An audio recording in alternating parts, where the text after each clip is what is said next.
So any updates, anything injury-wise or any news items that you'd start off with? No, nobody's out. Surprises? I mean, we have a couple guys injured that we're still going to try to go, and so we'll see how this week goes. But no new injuries, nothing that happened during bowl practice, nothing like that. Nope.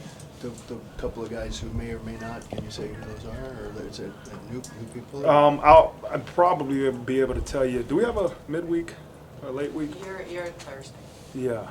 By Thursday, I'll be able to tell you, have a better idea. Just after practice today and tomorrow, I'll have a really good sense of it.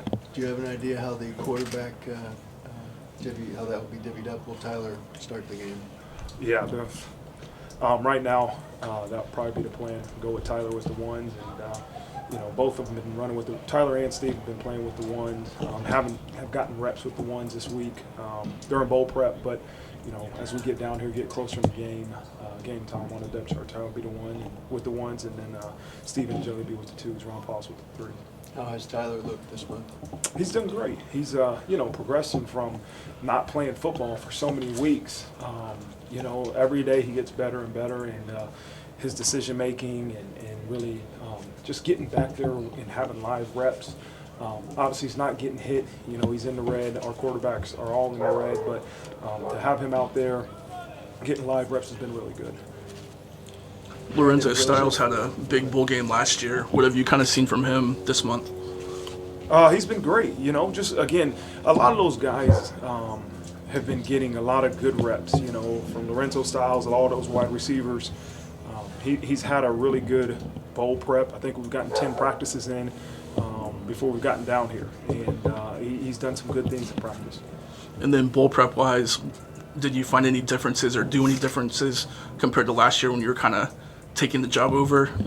Yeah, I think you have a whole year of data to kind of look and say, okay, how do we want to prepare for this opportunity? And if you don't enhance what you're doing, you're going to get passed by, and that's something I believe in, and that's a part of challenge everything. So we've kind of looked at the structure of practice and taken some of the ideas we had last year, some of the things we've done this year, and then we've changed even during bowl practice in terms of how long we're practicing, what type of practice it is. We've had some good full padded tackle practices, for our guys that need to tackle and need to get out here and have some good live reps. And then obviously you want to win the game, but is this a game specifically on defense where you can kind of put guys in different roles and even some sub packages just to kind of see what they can do potentially? Yeah, it would be to help us win. And it's not for charity. It's not just to see what guys can do. We're going to put guys in places because we believe it's going to give us the best chance to win. And then did everybody make it in so far? They're in now, or they'll get in at some point today, with obviously all the flight delays. Some guys will get in a little bit later, but everybody will be in today. What's the excitement level for Jaylen Sneed in particular, not just because it's South Carolina, but because maybe, he gets to play a little more, or just the progress he's made this month? What's it been like in December? Yeah, he's one of those guys that has had the opportunity to develop, right? Those 10 practices, it was really an opportunity for guys that need to develop to get the opportunity to get a lot of meaningful practice reps, and he's done a great job, played a couple different positions, and and I think he'll do some good things on Friday. He was talking about the impact Laurinaitis has had on him. What's it been like to see, and what does James report back to you in terms of the growth on the mental side of the game? Yeah, he's athletically, Jaylen Sneed is a tremendous athlete, great football player. He's just had to continue to improve, understanding the difference between the high school game and the college game, and he's done a great job, and Laurinaitis has done a great job working with him, right, and to try to help him on that learning curve. During the season, it's difficult because each week, a specific game plan towards who you're playing, but in bowl prep, it's really, you're back to development, and you're back to the basics and really get a chance to know the same type of defense or the same type of schemes for 10-plus practices.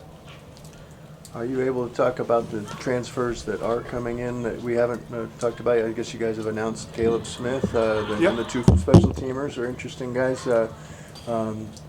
Kaleb Smith, first of all, how are you going to keep? You got KK and Kaleb, right? Yeah. I'm still learning that. Big K and little K.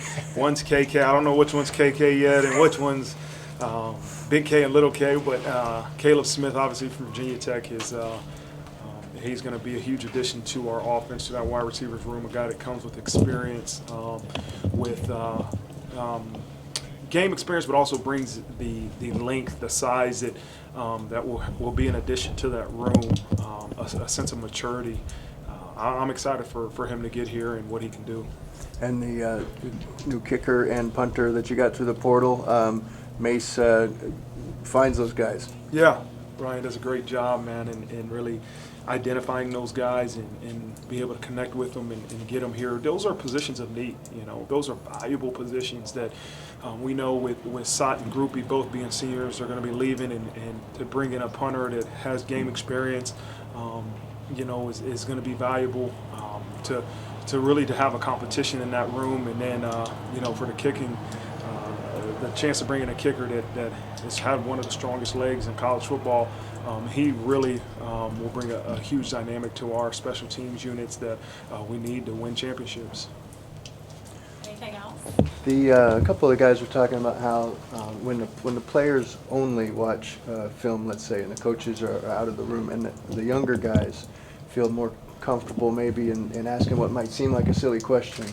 How helpful has that been? Is that something that has made it possible for as many young guys to contribute this year as they have? It's, again, you hope you create an atmosphere where young guys don't hesitate to ask questions, because in order to grow, you got to ask questions, because we're going to assume you know unless you ask those questions. But that's real life, right? And that some kids, their pride doesn't want them to be wrong. They don't want to show the people in that room that they don't know, and so they don't ask those questions. But you know, I like the opportunity to have players lead video sessions, because you know, it shows those guys that are teaching, you know, what they know. It shows those guys that are in front of the room and saying, hey, here's what you need to do. It gives them some player-led leadership and some experience for those guys that without coaches, they're always answer questions. So anytime that can happen, I always encourage it.